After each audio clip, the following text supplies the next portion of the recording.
Hello, welcome to Book Talk. This is your host, Anthony Moirore. And at Book Talk, we usually have a guest to come and tell us about his book or her book. And today, we have someone who was here and has come back. Yes, come back with another book and another story, which is really interesting. And I'm not going to take one more minute before introducing our guest today. Welcome to the show, Kimberly Giles. Thank you, Anthony. Excited to be here. Yes, it's an honor to have you back again on our show. And you were here sometimes back. For those of you who are watching for the first time or hearing for the first time, Kimberly was here with the book Choosing Clarity a few weeks ago. And for the sake of that person who may not have heard it or experienced that episode, I ask you to go and watch it. But anyway, let's hear who is Kimberly for the sake of you who have not heard before. Who is Kimberly? Oh, well, I like to think that I'm love and that Yes. all of us are, and that's really who we are, right? Is our love. Yeah, sure. But of course I have a story, and I'm a business owner. I own a company that certifies and trains people, therapists, social workers, and coaches to facilitate this coaching program that I developed about 20 years ago. And what we found, the reason that this clarity point coaching system is so powerful is that it's easy. And it helps all of us to function outside of our fears and in a place where we feel safe. And it's not until you feel safe in the world that you can show up as love and be the best you and not be defensive and protective of yourself. When you're in fear, your number one focus is on finding a sense of safety for yourself. And it's a selfish focus. And we're not happy. We're miserable when we live in fear. So choosing clarity is an awesome, easy to read, easy to use system and book to help you get out of fear so that you can really be the best you. And the way it does that's very unique. So if you've read other books on fear, I guarantee this one's gonna be a paradigm shift. So that was Choosing Clarity, my first one. Yes, beautiful. And I remember when you told us that we should always remember that we are in a classroom, not a test in this life.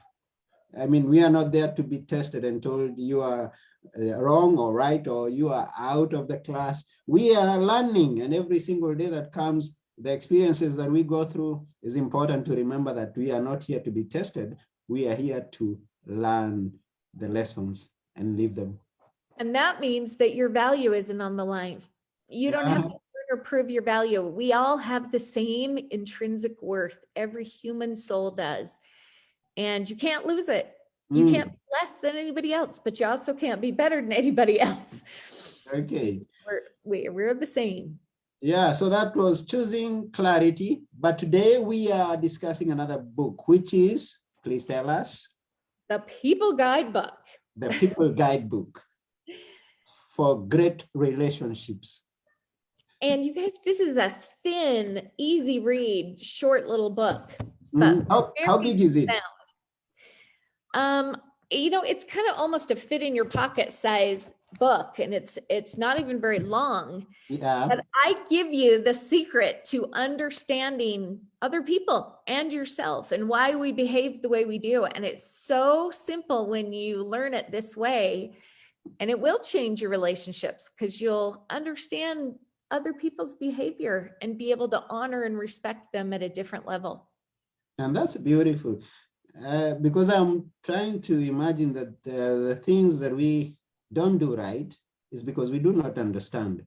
So the relationships that we've been having in our lives could be having issues just because we don't understand. We don't understand ourselves. We don't understand the other person. So we really thank you for coming to us with this People Guidebook. And I believe by the end of this show, we're going to have a clear understanding of ourselves and other people, and therefore have some great relationships in our lives.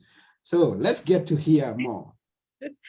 Okay, so I wanted to share with you, Anthony, kind of how this book came to be, because I Oh, think it's an interesting story. that would be good.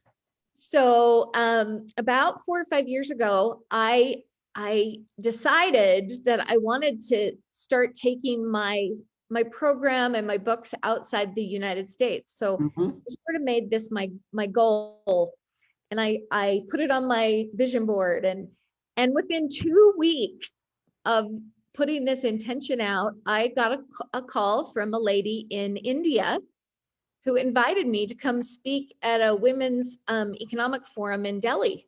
Mhm. Wow, okay, the universe moved and gave me this opportunity.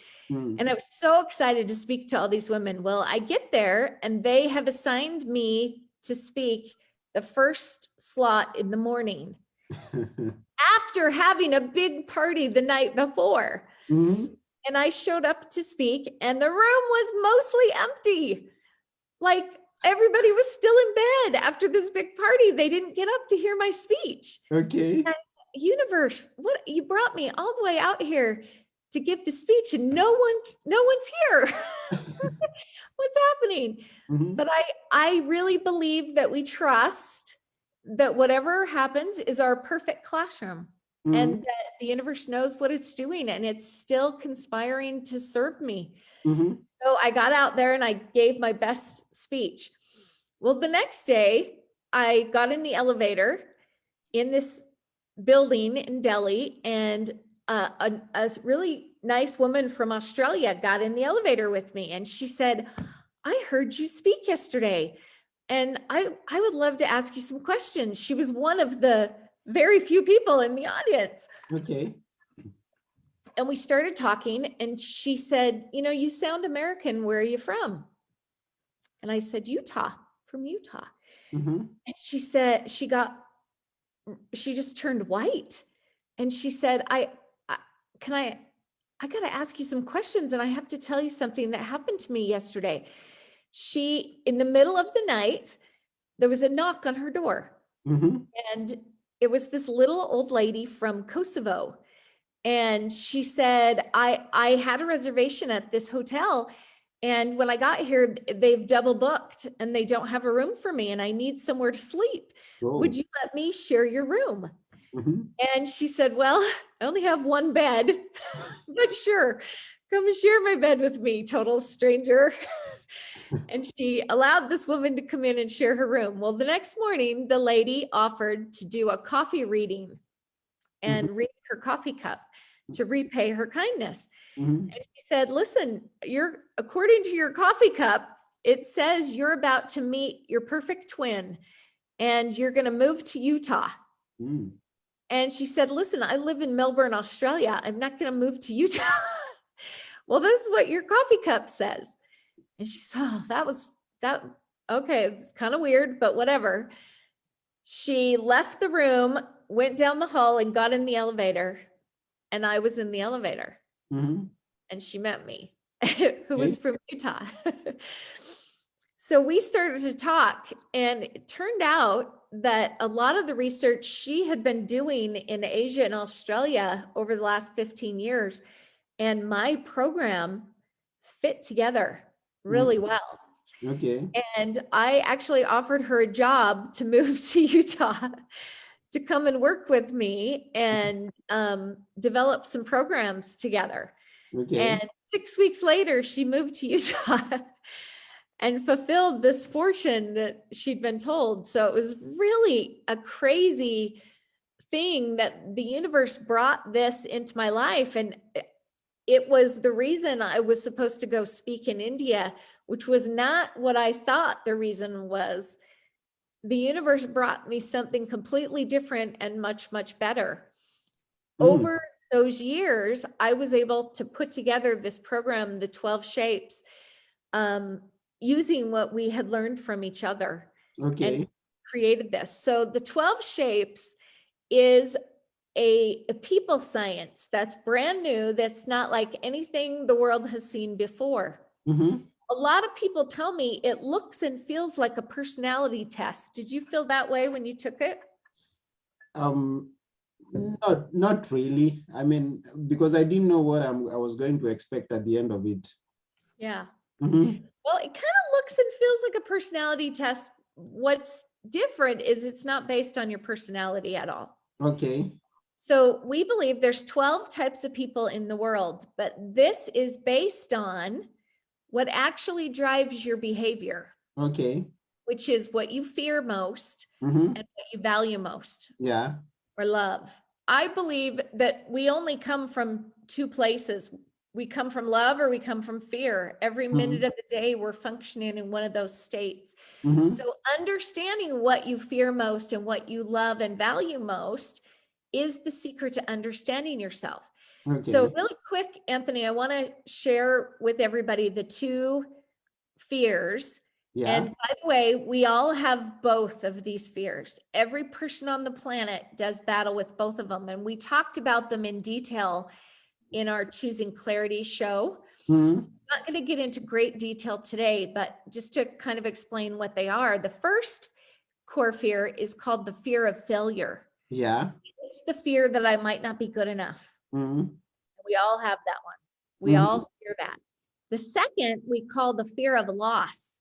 And Hmm. it's really tied to this belief that I might not be safe in the world. Okay, now you have both of them. You're afraid you might not be good enough and you're afraid you're not safe. Hmm. But one of those is a more dominant fear for you. So it just so happens we've got them covered. I'm fear of failure dominant as an arrow, Hmm. and you are fear of loss dominant as a square. Hmm. And so we see different types of behavior that come up. You can know that because I'm fear of failure dominant, I'm a little bit of a people pleaser. I Okay. really want everyone to like me. I tend to be more easygoing and go along with things, but I sometimes don't speak up my truth. I can be a little bit of a doormat because I just want to be liked so much. Okay. Okay. Because that fear of failure is really dominant in me. Hmm. You have a little more confidence in who you are, Hmm. but you have a little more fear about being safe in the world. Okay. So, so let me ask you, can you sometimes be a little more controlling or have strong feelings about the way things should be that would make you feel safe in the world? Does that feel kind of accurate to you? Like I feel like I need to be more controlling. Well, or to have things right the way Yeah. you Yes. Yes. think they should be. Yeah. You can see I some of do. that I do. behavior. Hmm. Okay. Yeah. Um, and it's not, it's about both of us finding safety. Hmm. Safety for you is things in the world being right, where Hmm. a little more for me, safety in the world is getting approval from other people. Hmm. Does that make sense? Okay. Yeah, it Now, does. I want our listeners to just kind of think which one of those sounds a little bit more like you. Do you have strong opinions? Are you quick to share them? Do you find that those opinions about the world form sort of a solid ground for you to stand on? Or Hmm. are you a little bit more of a people pleaser? Mm. I think our listeners today might be able to figure out what shape they are just from hearing about this. Okay. But here we've only covered two shapes. I mean, the square and the arrow, Uh-huh. because those are the examples that we've had, both of us. And I believe now we have other 10 fears. Is it possible, or that does your book describe the characteristics of these other 10 Of shapes? all 12 shapes in detail. Okay. Okay. That's good. A lot of people who read the book tell me as they go through, they start reading a shape profile and they go, oh, that's my mom. That's Yeah. my cousin, Mhm. my friend. You'll recognize immediately when you start reading about each type of person. Okay. But there really are only two fears, and 6 of the shapes are fear of failure dominant, and 6 are fear of loss dominant. Mhm. The other thing that separates them is our value systems, Okay. what we value most. And so, really quick, I'm going to explain what the 4 value systems are. And again, we all have both of them. Mhm. We all value people, we Mhm. value tasks, we Mhm. value things, and we value ideas. but we value them in a different order and percentage. Mhm. So I'm going to explain each of them. And again, I want our listeners to think which one of these sounds the most like me, but remember that we all have all of them. Yeah. So the first one is valuing people most, and we all value the people in our life most. Okay. But we don't all focus on connection and quality time and communication and bonding with people most in our life. Mhm. Some of us do. Some of us find that that is our focus. Our favorite thing, the thing that fills us up and makes us feel safe in the world, is time connecting with others. Mhm. So this might sound like you. You might be somebody that just maintains lots of friendships and relationships, and you love long talks with others. You fill up by these relationships. Mhm. Me, I still value my friends and family more than anything else, but talking and connecting isn't what fills me up. Mhm. Alone time working on things fills me up more. So I still can value people, but not have this subconscious focus on connection with others. Mhm. So if you're on the people line, if you're an octagon, a circle, or a heart, you are somebody who values connection the most. Does Mm. that make sense? Yeah, it does. And at this point, because I know there is someone who's listening out there or watching us, and may be confused, how do I find out? Maybe that's something that is going to come at the end. But at this point, in order to remove any confusion that is maybe going on a person's mind, how do I find out my shape? They are talking about a square, they are talking about an arrow. How do I find out my shape? Okay, you go to the website 12shapes.com, and it's Mhm. the numbers 12shapes.com. It's really easy. There's a quiz, and it's a really short quiz, but it'll tell you what shape you are.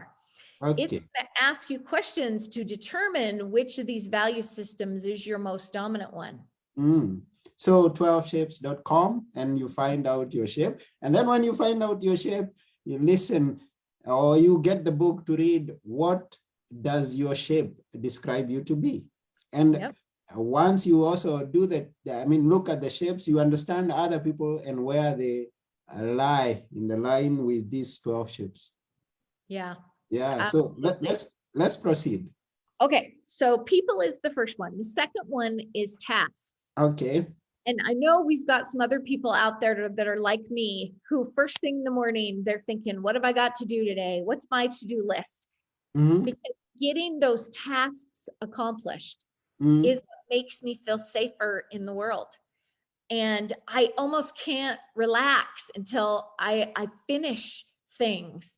And Mm-hmm. sometimes my family says, it seems like you care more about getting things done than you do me. I have to watch that, because there's a part of my subconscious wiring, and this is just what I've learned and the way my brain works. Mm-hmm. Those tasks feel really, really important.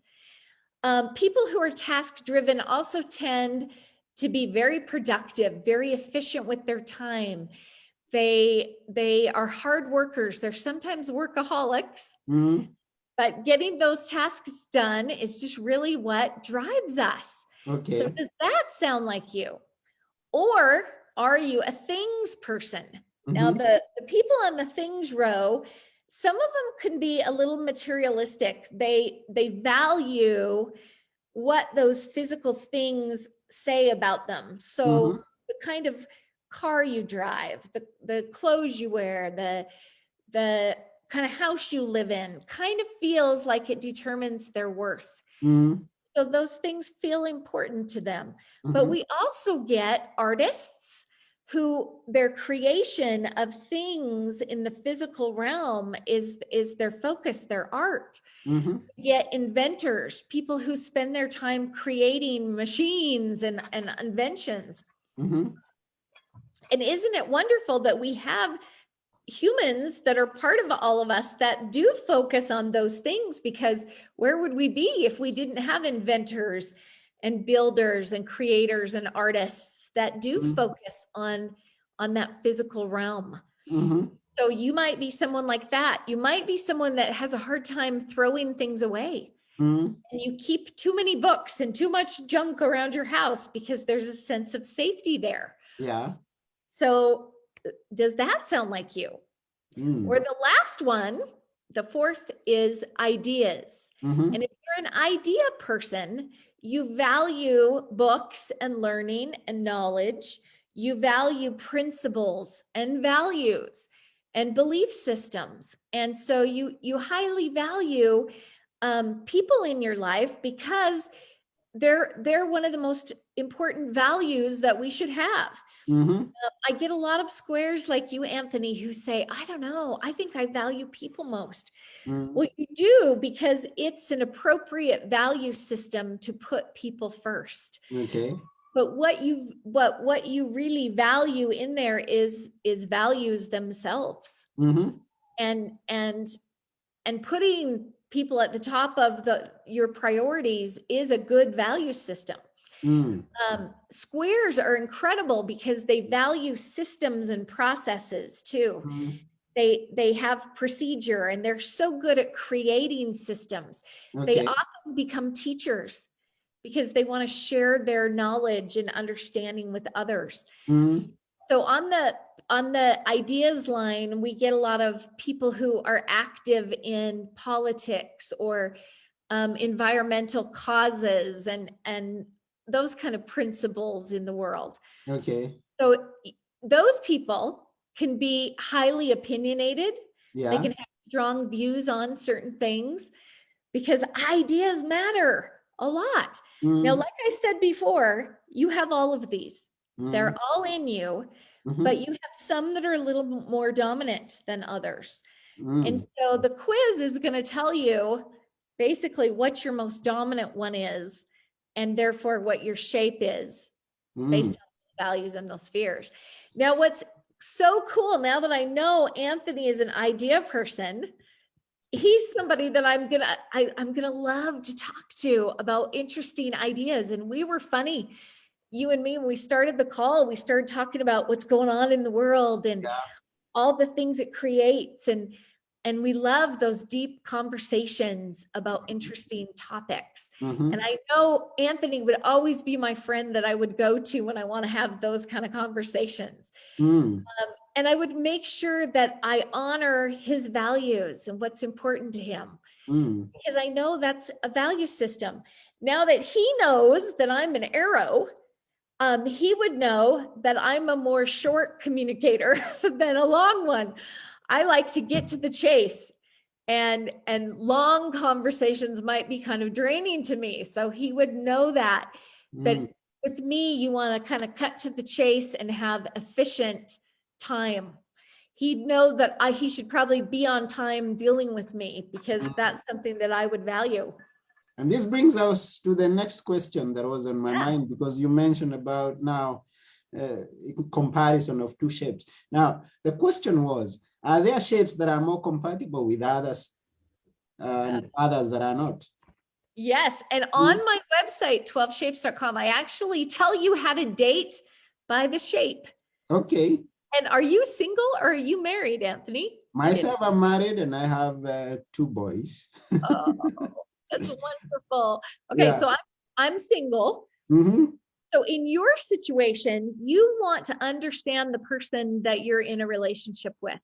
You want her to take the quiz, and then you want to go look at the date by shape information so that you understand her and how your shape and her shape do in relationship with each other. And on the website, it's going to tell you what to do and what not to do in your relationship to make it work.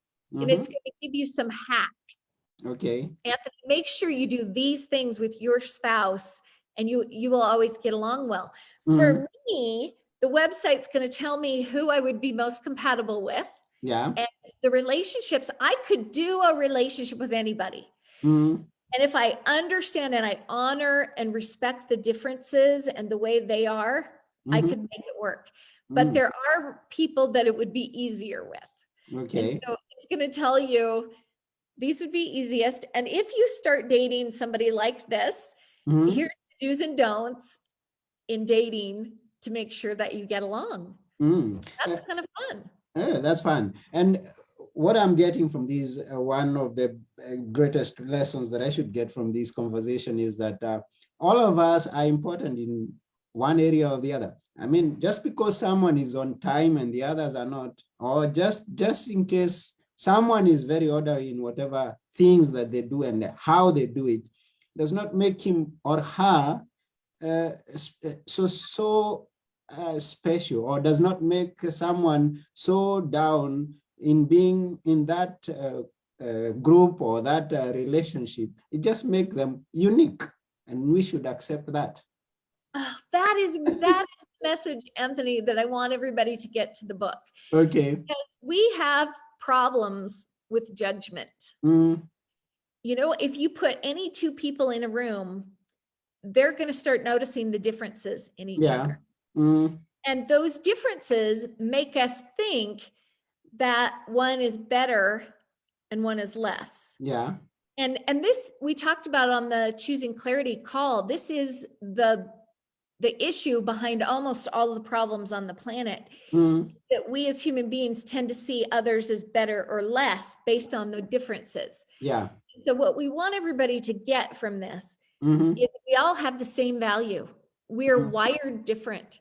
We approach life in the world different. We have different values and fears, but we all have the same value, and the world needs all of us. And yes, you may be irritated by this person who's always late because being on time is a value thing for you. Yeah. But they deserve to have their value system honored and respected. And they might value communication with others more. So if they get into a conversation with another person and they're going to highly value showing up for that person more than they're going to value being on time for their next appointment. And that's beautiful that we have people with that value system. So the whole point of the 12 shapes is honoring and respecting the differences and allowing people to be the way they are. We do a lot of work with the 12 shapes with couples. Okay.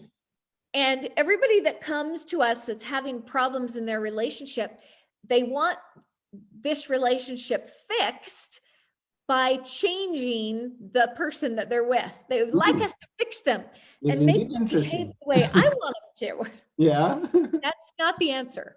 Isn't it interesting isn't it interesting that we are always looking at the other person and saying he's the one who is wrong or she's the one who is wrong, and if I can only change him or her to go with my values and my principles, then that is when the relationship is going to work. But it doesn't have to be that way.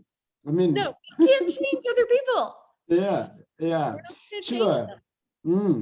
Exactly. So for those of you who are joining us, we are with Kimberly here discussing her book, The People Guidebook for Great Relationships. And I want to thank each and every one of you who are watching live and those who are going to watch later or listen to our podcast. You can always search for this podcast on any platform, Google Podcasts, iTunes, Audible. It's there. Just search for Book Talk at Book Place and you'll find us there to listen to past episodes and future episodes, because they are going to help you decide on the books that you're going to get, like this one, The People Guidebook for Great Relationships from Kimberly. And again, we want to thank you very, very much for watching and for sharing what you hear. At this point, let me mention one person who is with us here today, who is known as Andy Charles. And Andy Charles says, thanks, Kimberly. You bring clarity to management of self rather than trying to manage time. Get the task done. This is interesting. Thank you very much, Andy, for being with us. We appreciate, and every other person who may be watching and not commenting, we know you're there. but we appreciate your presence. So let's proceed with the talk of this book. It's interesting. You know, one of the things that finding your shape is going to give you is it's going to help you to stop thinking that you have to be the way other people are. Because we all do this. We're around people who are just amazing, who are great teachers or great at systems. And we think, oh, I don't have that. I'm not good at, so I'm not good enough because I'm not like that.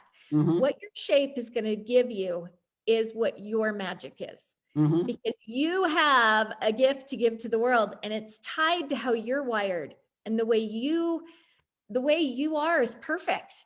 It's exactly the way you should be. And I was so relieved when I started to understand myself as an arrow, because arrow women, for example, we don't tend to spend as much time beautifying ourselves. We're not generally into makeup and hair and fashion. We're too busy. We have stuff to get done. We don't spend all day worried about this stuff. But I would go places and I would see these beautiful women that were all dressed fancy and go, oh, I just can never be like that. Now I see them and I go, isn't that cool? That's their value system, to spend a lot of time there, and they look great, but it's just not important to me. Other things are more important to me. And my magic is, give me a task you need done and watch it happen, because I am a mover and a shaker who does things. And I get my self-esteem from being me, not in comparison with others and trying to be the way they are. Beautiful. Does that make sense? Yeah, it does. It makes sense. And now it brings us to the other perspective, because before we discussed about the perspective of the other person is the one that needs to change. Now you bring us to the other perspective, where we have to remember that I am in a group of people, and in order to fit in that group, I don't have to change. No, I can just be myself, because that's who I am. And I am hoping that the person that is listening or watching this is living right, believing right, thinking positive, and doing positive things. So if that's you, then you don't have to change. You just have to know yourself, accept yourself, and accept the situations that you find yourselves in, and just live life. Absolutely. So Anthony, one of the things we get to do with the shapes is I get to come into companies and we do everybody's shape. And a lot of businesses have gained value from personality type things. But 12 Shapes is the only one on the planet that makes it so easy for you to remember what the other people that you work with are. You have to remember if they're Ian, TJ, or whatever. They're a circle. Or they're a diamond. And one of the really fun things that I like to do is take a big room and we get everybody's shape, and then we divide them up by shape. So I have a table over here of the hearts. And it's so interesting for the hearts to start to recognize there's others like me. And this is totally normal. I am absolutely normal in this group, that I'm quieter, that I don't have a lot of confidence and I don't speak up, but I care about others. And I have this great empathy for others and where they are and how they are. And that's our magic. And we don't have to be like these diamonds that are perfectionists, that do everything fast and perfectly. I don't work like that. I'm a little slower, but I'm caring, and caring is my magic. And isn't that awesome? And then I have this group over here of the diamonds. And if you're a perfectionist and your closet is color organized and all your clothes are hung up exactly the same, and you're a little OCD, you're probably a diamond. And it's so amazing for the diamonds to all talk about how anxious they all are all the time, and all the stuff they worry about, because everything's got to be organized and right all the time. And we can just laugh at this. But the magic of the shapes is in the relationship between any two. So if you've got somebody at work that you can't get along with, that you keep butting heads, you read the guidebook, and I guarantee one of the shapes you're going to go, oh my gosh, that's them. That's my coworker. It's right there. you go to the website for free on 12shapes.com. You can print off a worksheet that shows your shape and their shape and tells you how to get along with them. And it's easy. There are do these things, don't do these things, and relationships kind of become a piece of cake. And that's why we called it the guidebook to people, because we all thought that human behavior is so complicated. It's actually super, super simple when you understand it this way. Does that make sense? Yeah, and that's very beautiful. And I can try to picture myself in such a setting where you're having a session and grouping people. I would love to be one in the near future in one of those sessions and talk to people who we are like-shaped and get to interact with people from the other shapes and know how to connect so that in future, if I meet them and Kim is not with me, I can always remember, oh, this is how to deal with this shape. Yeah, I'll tell you something funny. In my last big group, we were going to have a break for lunch. Okay. And I said, okay, hold on. We need to let the circles and the hearts go first. Okay. Because they will be so busy talking to each other that they eat slow. So we'll let them go first. And we make the arrows and diamonds last because they just see lunch as a task and they get it done as fast as they can. And everybody was laughing because this is totally true about how we're wired and show up. And again, when we understand people this way, we can let them be the way they are. Yeah. And value them. You know, it's funny how differences divide us. They divide us. It doesn't matter if you're a different religion or a different color or different sexual orientation or something as simple as I'm organized and your house is messy. Immediately that judgment comes back in, and those differences have created division where we don't feel at one with other people. And this is the biggest thing that I hope all my books and podcasts and programs bring to listeners is that we're one as a human family. We have a lot more the same than we do different. Yes. And the magic of good relationships and a happy life is in loving people where they are and letting them be where they are. Definitely. And we want to just be reminded of this fact that God in his infinite wisdom saw it wise to put people who are different on this planet, Black people, white people, big people, small people, people who are organized, people who are late, people who are talkers, and who are others who are quiet. And we don't have to judge. We just have to understand and remember that we are in this together for the good. Absolutely. I love how you put that. I believe that. I so believe that. I think it differences challenge the limits of our love, because all of us are we're loving people right up until we get to this one neighbor or this mother-in-law that drives us crazy. A matter of fact, I have to be honest with you, Anthony. I was doing some writing yesterday about loving all people. And then I went outside on a walk and I had somebody almost hit me with their bicycle. And I immediately went to, what's the matter with these people? Yeah. Okay, come on. This is your moment. Yeah. These people who irritate or bother you, they're serving in your classroom to show you the limits of your love. You're loving right up until we get to these people. So I want everybody listening today to think of some people that bother you. Who are some people in your life that you tend to judge or dislike? Because those people are probably the most important teachers in your classroom. They are showing you the limits of your love. And they're giving you a chance to stretch those limits, to accept and allow people to be different than you are, but with the same exact value. And I really take that as a challenge, that those people are the ones I'm going to work on loving the most. And one of the reasons I think this is so important is your ability to love others who are different is tied to your ability to love yourself. Mm. And as long as you see these dark things in other people that make them less worthy, Mm-hmm. you will always see the dark things about yourself as making you less worthy. Mm.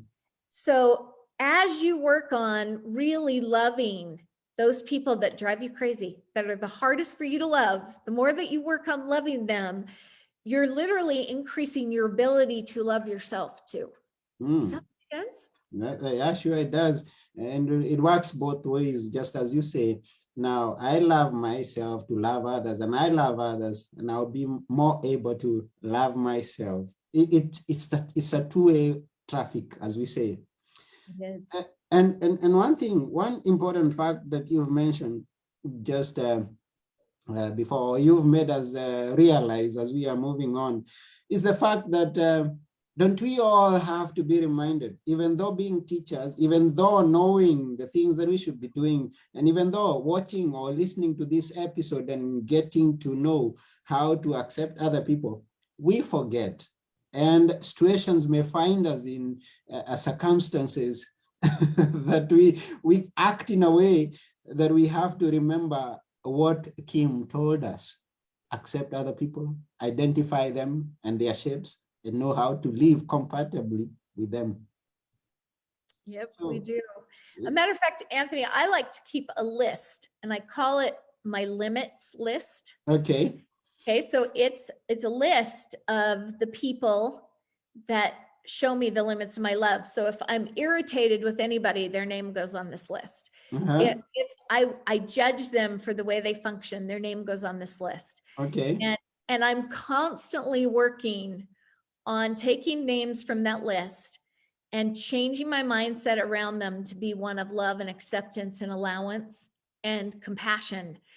And if that's a practice I'm doing all the time, Mm-hmm. it keeps it in the forefront of my thinking. Now, I also have a limits list that Mm-hmm. has all the things about myself that I judge, the Mm-hmm. things about myself that I think aren't good enough.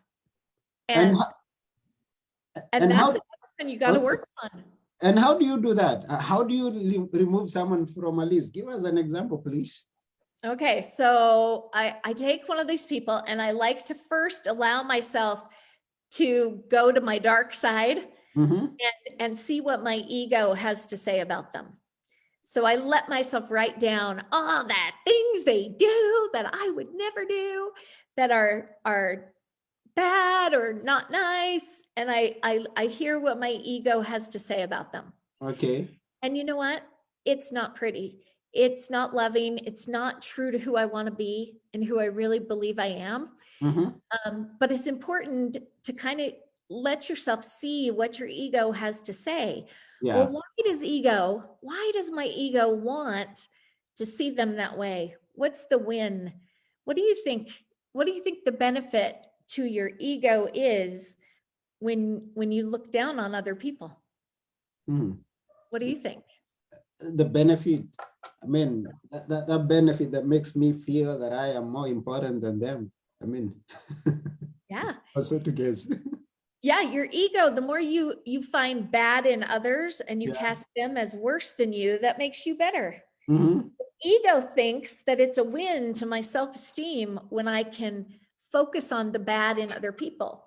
Mm.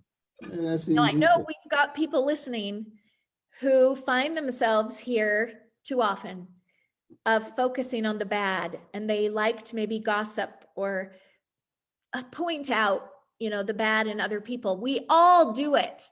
We Mm. all do it to some level, but some of Okay. us do it a lot. Mm. And And I'm this, happy that this one, now this where you've brought us, I'm happy that this guide is going to remove us from that judgmental spirit and from that group of people who are judgmental and are gossipers, and we are going to be people who are accepting others. so And after you write down what the benefit is mhm, to being that way, yeah, then you have to step back and say, is this who I want to be? okay. Do I want to be this person that has to put down others to feel better? This is not who I want to be. Mhm. So what feelings or emotions do I want to have towards this person? How do I want to see them? And I often, because I'm a person of faith, Anthony, I like to ask myself, what does God think or feel about this Mhm. person? Mhm. What's you? Because I'll tell you what, he loves them Yeah. perfectly. He created them exactly as they are. And he has great love for them. And I want to try to tune in to what that love looks like and feels like for them. Mm. And I immediately recognize that I want to see the beauty in them. I want to see the goodness. I want to focus on that. I don't want to see them as a threat. I want to see them as a brother. Mhm. And so I get to kind of write out on paper a new perspective on this person and where they That's are. and that's where I was going. Once you remove them from a list, which other list do they go into? I mean, what's the title of your new paper or your new list? Well, I do that in the Goji program. We actually want to include them in our all-inclusive love and trust. Oh, that's Bring beautiful. them in instead of exclude them from worthiness and value. I Mhm. want to include them because it's as long as I am excluding anyone Yeah. from love and worthiness, I will also not be sure I deserve it. Oh, that's They're tied beautiful. together. Oh, So if I want to be included, I have to include everyone else. that's beautiful.